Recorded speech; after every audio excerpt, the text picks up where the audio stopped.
proyek terbesar yang ada itu hanya satu di Indonesia, yang namanya Ibu Kota Negara Nusantara.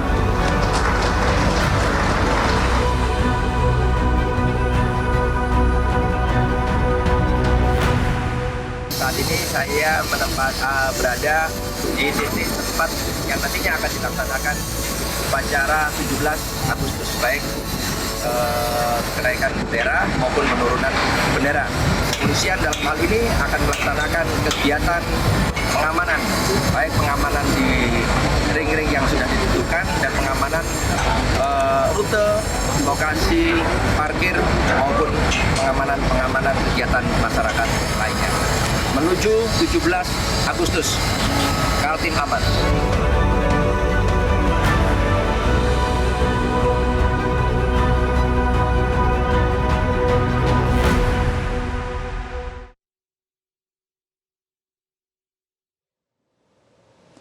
Pemirsa, untuk menyukseskan gelaran upacara Hari Ulang Tahun Kemerdekaan ke-79 Republik Indonesia pada 17 Agustus 2024 di Ibu Kota Nusantara, Polri telah menyiapkan mekanisme pengaturan tamu undangan dan masyarakat Kalimantan Timur. Karo Ops Polda Kaltim Kombes Pol Dedi Suryadi mengatakan jumlah tamu undangan yang akan mengikuti perhelatan tahunan HUT RI ada sebanyak 1.380 orang. Polda Kaltim bersama Kodam 6 Mula Warman akan melakukan pengawalan transportasi untuk memastikan kelancaran mobilisasi dari kegiatan tersebut berlangsung aman dan juga tertib. Untuk rute keberangkatan tamu VIP ataupun tamu VVIP dan masyarakat undangan akan melewati rute yang telah ditentukan. Pada setiap rute yang dilewati ada persimpangan-persimpangan yang rawan kepadatan. Hal itu akan ditangani oleh Polda Kaltim dengan cara memecah jumlah personil baik anggota kepolisian, lalu lintas, anggota sabara maupun dinas perhubungan. Polda Kaltim telah memetakan seluruh rute keberangkatan dan juga kepulangan tamu VIP, VVIP dan masyarakat undangan. Sedangkan untuk masyarakat umum yang ingin menyaksikan upacara HUT ke-79 Kemerdekaan Republik Indonesia akan dikoordinasi oleh pemerintah Provinsi Kaltim. Mereka akan ditempatkan di titik-titik tertentu yang lokasinya sudah ditentukan dengan menyiapkan layar lebar. Adapun untuk pembatasan kendaraan roda 4 dan roda 6 akan dilakukan mulai H-3 jelang 17 Agustus 2024. Dan pemirsa, pihak otorita Ibu Kota Nusantara telah siap menggelar upacara peringatan Hari Ulang Tahun Republik Indonesia di Ibu Kota Nusantara atau IKN. Hingga Mei 2024 sudah ada 709 personil Polri yang bersiap di IKN. Jumlah ini akan terus bertambah hingga pelaksanaan upacara peringatan 17 Agustus di IKN. Lalu bagaimana kesiapan dari Polri dalam melakukan pengamanan menjelang Hari Peringatan Kemerdekaan di Ibu Kota Baru Republik Indonesia? Telah bergabung bersama kami Karo Ops Polda Kalimantan Timur, Kombes Pol Dedi Suryadi, dan juga bergabung bersama kami Sekretaris Otorita Ibu Kota Nusantara Bapak Ahmad Jaka Santos Adiwijaya. Selamat malam Pak Dedi, selamat malam Pak Jaka. Selamat malam Mbak. Baik, saya akan ke Pak Dedi terlebih dahulu. Pak Dedi, IKN untuk pertama kalinya akan digunakan untuk upacara bendera pada 17 Agustus 2024. Nah, ini kan bersamaan dengan upacara yang digelar di Istana Merdeka di Jakarta. Nah, ini sejauh mana persiapan terutama dari sisi pengamanan?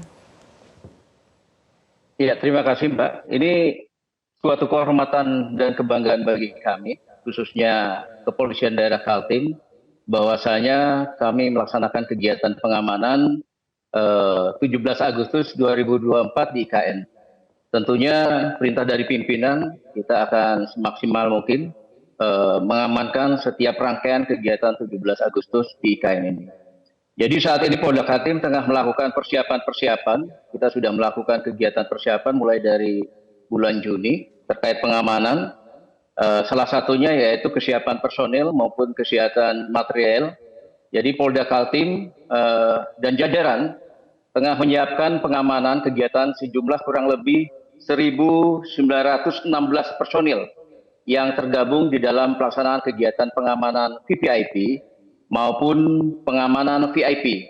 Jadi keterlibatan Polda Kaltim dan jajaran di dalam pengamanan VVIP ini adalah bekerja sama dengan Kodam 6 Mula Warman dengan jumlah kekuatan kurang lebih sebanyak 905 personil Sedangkan untuk pelaksanaan pengamanan VIP, Polda Kaltim dan jajaran mengerahkan kekuatan personil sejumlah kurang lebih 1.013 yang terbagi menjadi 7 satgas pengamanan. Kemudian dalam pelaksanaan yang lain, juga Polda Kaltim mengerahkan imbangan di Polres-Polres yang berkaitan dengan IKN, yaitu Polres Balikpapan, Polres Kukar, maupun Polres PPU, yaitu melaksanakan kegiatan rutin yang ditingkatkan. Demikian, Mbak. Baik, Pak Dedi, mengenai kegiatan dari Presiden Jokowi juga akan berada di IKN ini jelang dan pada hari upacara di 17 Agustus 2024, spesifiknya untuk pengamanan dari VVIP sendiri seperti apa, Pak Dedi? Jadi begini, Mbak, pelaksanaan kegiatan pengamanan VVIP, bahwa ranah pengamanan VVIP adalah ranah daripada Kodam 6 Mula Warman, di mana Pangdam adalah selaku Komandan Satgas Pengamanan Wilayah. Sedangkan Bapak Kapolda di sini adalah sebagai atau selaku Wadan Satgas Pamwil. Namun demikian, kiranya personil yang kami libatkan dalam pelaksanaan kegiatan ini adalah bekerja sama atau bersinergi dengan rekan-rekan dari Kodam 6 Mula Warman dalam rangka mengamankan setiap kegiatan VVIP, kemudian melaksanakan kegiatan pengamanan di wilayah IKN, serta berkoordinasi di dalam rangka upaya-upaya pencegahan dan mitigasi terhadap potensi bencana alam dan ancaman terorisme. Hingga diharapkan kegiatan pengamanan VVIP ini dapat dilaksanakan dengan baik. Di samping melaksanakan kegiatan pengamanan VVIP, tentunya Polda Kaltim, tadi setelah saya sampaikan di atas, juga melaksanakan kegiatan VIP. Di mana dalam pelaksanaan kegiatan ini kita membawai sejumlah 7 satgas pengamanan dengan jumlah total kekuatan yang dikerahkan sebanyak 1.013 personil. Juga melaksanakan kegiatan rutin yang ditingkatkan, di mana langkah yang diterapkan Polda Kaltim adalah mengedepankan fungsi preemptif, preventif, dan juga upaya-upaya penegakan hukum dalam rangka menciptakan keamanan dan ketertiban masyarakat, serta memperlancar proses pembangunan yang berada di IKN. Demikian, Mbak. Baik, saya akan bergeser ke Pak Jaka. Apabila tadi kita sudah dengarkan pernyataan dari Pak Dedi dari sisi kesiapan pengamanan. Nah, untuk Badan Otorita IKN sendiri kan sudah mempersiapkan semua kebutuhan upacara 17 Agustus 2024. Tapi sejauh mana persiapannya ataupun sejauh mana kesiapannya sampai saat ini, Pak Jaka? Baik, terima kasih. Selamat malam semua pemirsa. Jadi untuk pelaksanaan peringatan kemerdekaan ya 17 Agustus ini kita ada 2 hal penting yang harus kita pahami. Pertama itu adalah kegiatan pembangunan yang dilaksanakan di IKN maupun kegiatan pelaksanaan perayaan HUT kemerdekaan RI di 17 Agustus sendiri. Nah, kegiatan pembangunan untuk tidak mengganggu atau terganggu, maka sebelum upacara 17 Agustus akan hentikan sementara kegiatan pelaksanaan pembangunan yang berada di sekitar area yang digunakan upacara, dan tentunya area terkait yang akan digunakan sebagai lalu lintas tempat keluar masuknya para tamu dan peserta upacara.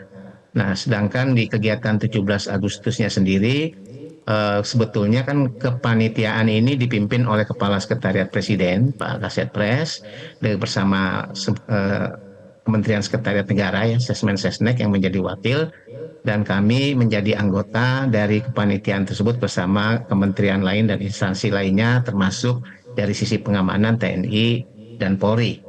Nah, ini semua sudah dilakukan persiapan, sudah dilakukan beberapa kali kunjungan persiapan dan pengecekan terhadap kesiapan area digunakan upacara, termasuk memastikan layout atau tata letak upacara itu serta skenario-skenario yang diperlukan apabila terjadi perubahan cuaca misalnya ya. Itu perlu diantisipasi karena seperti kita ketahui cuaca saat ini tidak seperti biasanya, di mana hujan dan panas itu bergiliran, terkadang tidak menentu gitu ya.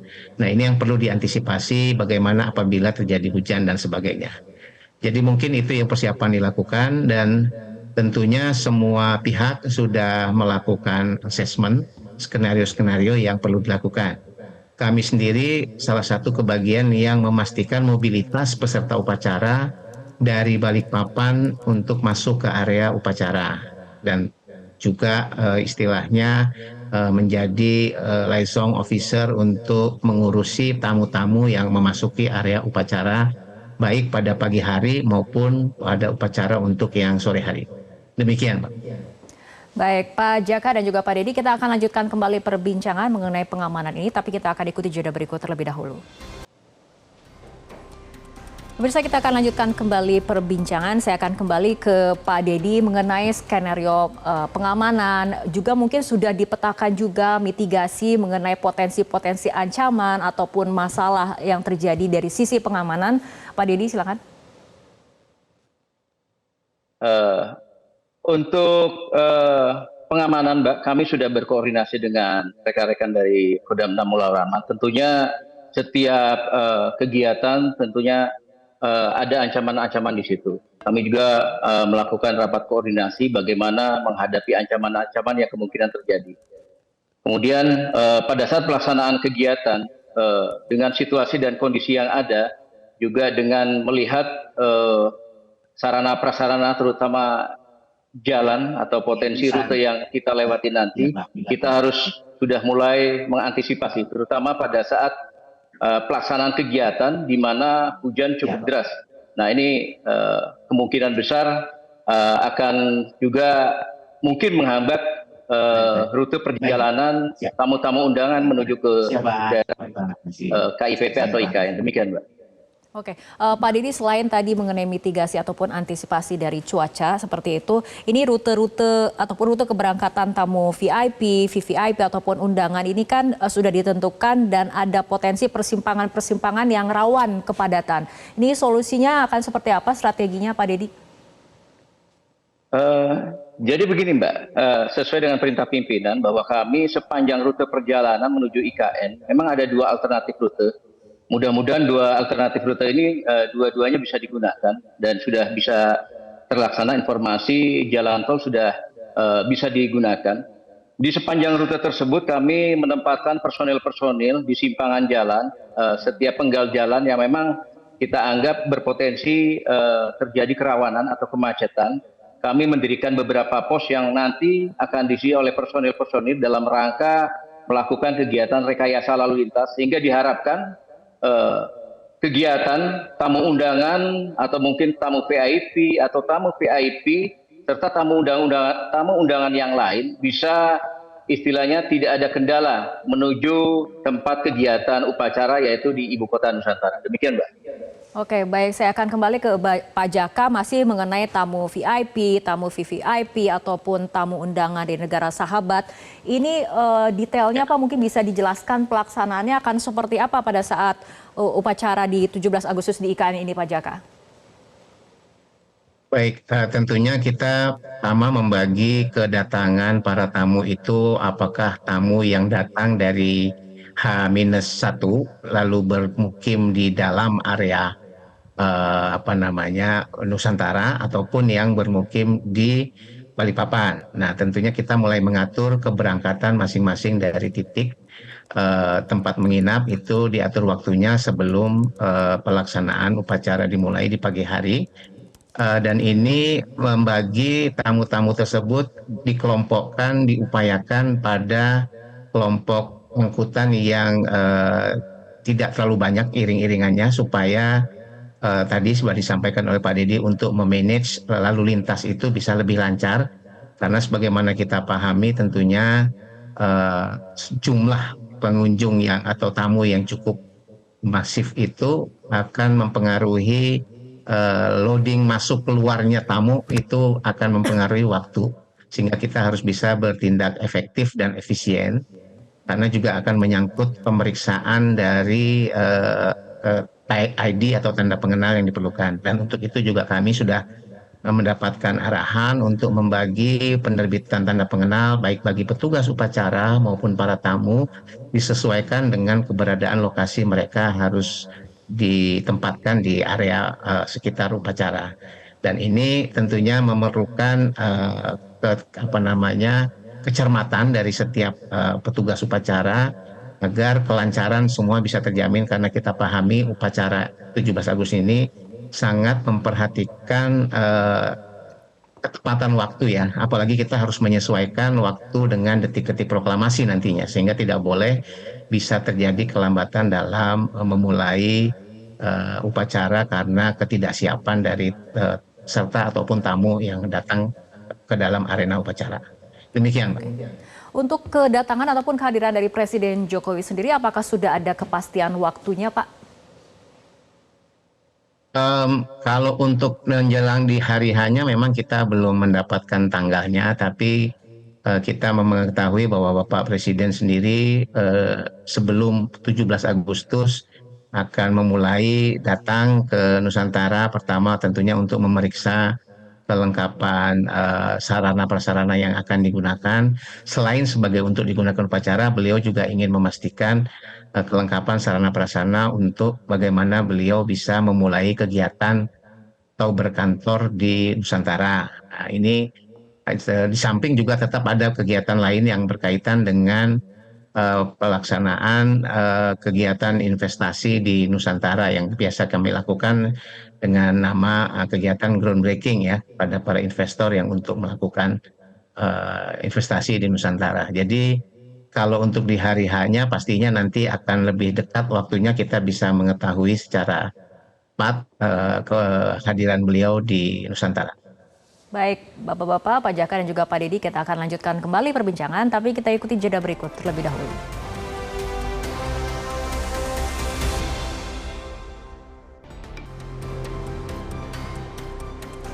Pemirsa, kita akan lanjutkan kembali perbincangan. Pak Dedi, tadi kita sudah berbicara mengenai strategi pengamanan untuk tamu VIP, VVIP ataupun tamu undangan. Bagaimana pula kemudian dengan pengamanan untuk masyarakat umum yang ingin ikut melihat ataupun menikmati upacara bendera 17 Agustus 2024 ini? Oke, jadi begini Mbak, mungkin tadi telah saya sampaikan bahwa kegiatan upacara 17 Agustus ini memang saya kira animo masyarakat cukup tinggi. Pasti karena ini adalah upacara pertama kali 17 Agustus di ibu kota negara yang nantinya betul-betul memang jadi ibu kota negara. Jadi pasti animo masyarakat yang akan datang lumayan cukup tinggi. Kemarin pada saat pelaksanaan kegiatan rapat di Sekpres disampaikan juga bahwa untuk masyarakat yang ingin menyaksikan tentunya mungkin ada batasan-batasan. Tetapi kemarin dari Sekpres juga mungkin ada tamu undangan, apakah itu tokoh masyarakat, tokoh agama, atau mungkin tokoh adat yang lainnya, itu ada sejumlah kurang lebih 1.380, di mana pagi jumlah 1.380 dan sorenya juga 1.380 yang nantinya akan menjadi tamu undangan dalam pelaksanaan kegiatan 17-an. Sedangkan sisanya yang nanti mungkin ingin melihat nanti dari pihak otorita IKN atau mungkin dari pemerintah provinsi nanti akan membuat semacam layar lebar atau videotron di titik-titik yang sudah ditentukan, Mbak. Jadi mereka mungkin bisa menyaksikan kegiatan 17-an ini melalui layar lebar. Jadi tentunya mereka pun akan merasa terobati walaupun tidak melihat secara langsung pelaksanaan kegiatan upacara 17 Agustus di IKN. Demikian, Mbak. Oke, Pak Jaka mungkin bisa menambahkan mengenai antusiasme masyarakat untuk menyaksikan upacara 17 Agustus di IKN. Ya, betul sekali. Memang kita merasakan antusiasme masyarakat itu cukup besar ya, karena tidak saja dari masyarakat umum yang pastinya sangat ingin terlibat dalam peristiwa bersejarah ini, tentunya bahkan banyak perwakilan-perwakilan organisasi yang sudah mulai menghubungi kami. Bagaimana tadi seperti disampaikan oleh Pak Dedi, ada undangan yang bisa dialokasikan bagi perwakilan masyarakat, baik itu mewakili tokoh masyarakat, tokoh adat atau tokoh agama dari setempat maupun nasional tentunya ya. Dan ini tentunya bagaimanapun jumlah itu pasti selalu dianggap tidak cukup ya karena melampung semuanya. Nah, di sini juga tentunya kita berharap media juga mampu memberikan apa namanya penyebaran berita yang menginformasikan secara baik pelaksanaan kegiatan upacara ini, apakah itu disiarkan langsung dari media yang sudah misalnya mendapatkan siaran langsung dari dalam, sehingga yang disampaikan Pak Dedi tadi, apakah yang diselenggarakan juga oleh Pemprov dan OIKN untuk area-area tertentu yang diberikan layar lebar untuk masyarakat setempat yang bisa turut menyaksikan dari mungkin tidak dari sangat dekat tapi cukup dekat dengan area-area yang disediakan. Nah, ini memang kita berharap semua ekspektasi masyarakat itu bisa terpenuhi paling tidak di dalam tataran orang merasa terlibat dari dekat atau dari sangat dekat. Itu sih mungkin yang bisa kami sampaikan, Mbak. Oke, Pak Jaka, mengenai pembangunan di IKN sendiri kan ada beberapa proyek yang kemudian saat ini sedang dikejar pengerjaannya, penyelesaiannya seperti kantor presiden, istana, area sumbu kebangsaan, kemudian juga ada Memorial Park, Beranda Nusantara. Ini target selesainya kapan, Pak Jaka? Oke, sebetulnya setiap tempat itu memang punya target yang berbeda-beda ya, karena sesuai fungsinya kapan akan difungsikan. Yang paling harus diselesaikan sebelum upacara 17 adalah tentunya area-area yang memang secara langsung digunakan. Contoh Memorial Park itu kan akan digunakan untuk malam renungan sucinya ya. Jadi tentunya harus selesai sebelum 17 Agustus gitu. Lalu area upacara juga harus selesai bukan hanya sebelum 17 Agustus satu hari, tapi karena juga akan dipakai berlatih final bagi Paskibra kan gitu ya. Jadi memang itu disesuaikan dengan untuk area-area yang masih belum diperlukan secara optimal fungsionalnya, mungkin target penyelesaiannya bisa tetap sesuai di tahun 2024. Nah, tapi ada area-area yang juga sebagai penunjang misalnya hunian ASN. Meskipun perpindahan ASN itu mungkin baru dilakukan itu di bulan September, tapi karena akan difungsikan sebagai tempat petugas upacara bermukim selama persiapan upacara supaya mereka lebih cepat berada di tempat gitu ya, maka itu juga akan difungsikan dan harus selesai semuanya. Dalam arti fungsional bisa digunakan termasuk ketersediaan dari air dan lain-lainnya gitu ya, furnitur dan lain-lainnya. Jadi begitu Mbak. Jadi semuanya itu tidak harus selesai di satu waktu semua rata gitu, tapi sesuai dengan penggunaan fungsinya dalam konteks mendukung pelaksanaan upacara. Yang dibutuhkan pada saat pelaksanaan upacara tentunya ditargetkan selesai semuanya, dan selesai semuanya itu artinya sudah dicek kelaikannya sebelum digunakan, bagaimana bisa berfungsi secara baik. Ada orang-orang yang menggunakannya gitu. Jadi aspek safety juga harus, selain kenyamanan, safety-nya juga harus sudah siap. Kelaikan sebagai tempat untuk digunakan oleh orang beraktivitas. Oke, demikian. Nah, berbicara mengenai pembangunan IKN, saya akan ke Pak Dedi. Ini apa yang sudah ataupun yang akan dilakukan Polda Kaltim beserta jajaran untuk mendukung pembangunan IKN? Nah, demikian Mbak, untuk langkah yang diterapkan oleh Polda Kaltim di dalam rangka untuk menciptakan stabilitas keamanan dan ketertiban masyarakat di IKN dan juga mendukung pengamanan serta keberlangsungan pembangunan IKN, tentunya kita melalui seluruh fungsi kepolisian, yaitu dengan menerapkan sistem operasional kepolisian yang mencakup fungsi dan sasaran operasional kepolisian dalam membentuk antara lain dengan cara deteksi intelijen, kemudian upaya-upaya preventif, preemptif, penegakan hukum, dan juga pemulihan dengan prinsip operasional dengan meliputi integratif, koordinasi, proporsional, transparan, dan akuntabel. Jadi saat ini Polda Kaltim dan jajaran melaksanakan kegiatan operasi kepolisian yang saat ini masih dilaksanakan, yaitu dengan sandi operasi Nusantara Mahakam triwulan ketiga di tahun 2004 saat ini, dengan mengedepankan kegiatan preemptif, preventif, juga penegakan hukum. Tentunya ini dalam rangka untuk mewujudkan keamanan dan ketertiban masyarakat serta memperlancar proses pembangunan yang ada di IKN. Kemudian operasi yang dilaksanakan oleh Polda Kaltim dan jajaran dalam rangka mengamankan rangkaian kegiatan pembangunan IKN adalah bersifat terbuka dan tertutup. Jadi jenis operasi pemeliharaan keamanan ini dengan mengedepankan tadi yang disampaikan preemptif, preventif, dan penegakan hukum dengan membagi 3 zona, Mbak, yang sekarang ini kita melaksanakan kegiatan, kita bagi menjadi 3 zona, yaitu zona yang pertama adalah wilayah pembangunan di kawasan inti pusat pemerintahan. Jadi penempatan pos induk pengamanan bertempat di Kelurahan Bukit Raya ya Pak Jaka ya, Bukit Raya, Kecamatan Sepaku di Kabupaten PPU. Kemudian zona yang kedua adalah wilayah jalur darat, jalur perairan, kemudian lokasi pendistribusian logistik pembangunan Ibu Kota Nusantara. Jadi ada di situ penempatan sebanyak 6 pos pengaturan.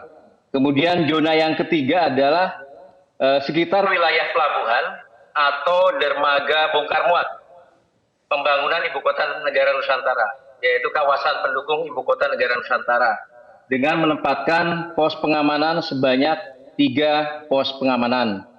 Selain melaksanakan kegiatan operasi kepolisian, juga dilaksanakan kegiatan rutin yang ditingkatkan dalam pengamanan IKN, yaitu dilaksanakan oleh Polres-Polres di sekitar IKN yang menjadi Polres pendukung atau wilayah pendukung, yaitu Polresta Balikpapan, Polres Penajam Pasir Utara, kemudian Polres Kutai Kartanegara, juga dalam rangka melaksanakan kegiatan pengamanan dan keberlangsungan pelaksanaan kegiatan pembangunan di Ibu Kota Negara saat ini.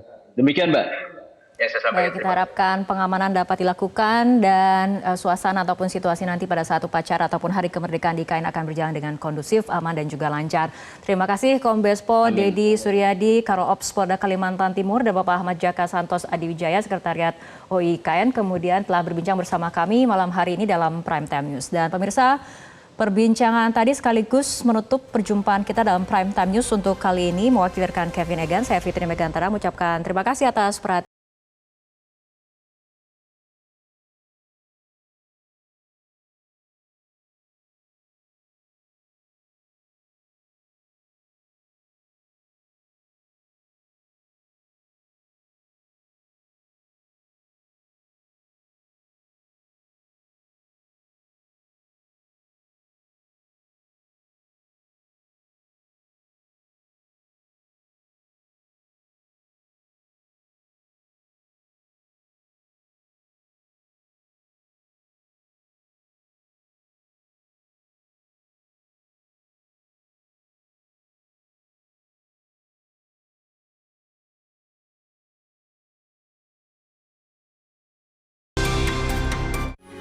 Metro TV.